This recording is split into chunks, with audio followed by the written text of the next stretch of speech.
এক বলদ ব্যক্তি একদিন জঙ্গলের মাঝখান দিয়ে হেঁটে যাচ্ছিল। হঠাৎ সে দেখতে পেল এক ছোট্ট সিংহের বাচ্চা।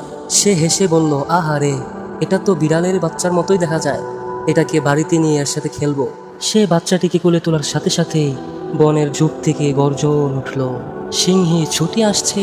বেচারা বলদ মানুষ দৌড় দিতে গিয়েও পথ হারিয়ে ফেলল।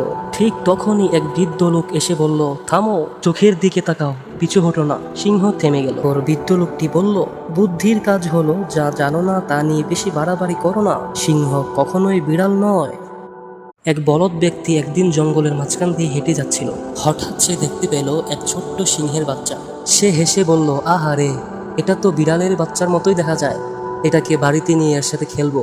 সে বাচ্চাটিকে কোলে তোলার সাথে সাথেই বনের ঝোপ থেকে গর্জন উঠল, সিংহী ছুটে আসছে। বেচারা বলদ মানুষ দৌড় দিতে গিয়েও পথ হারিয়ে ফেলল।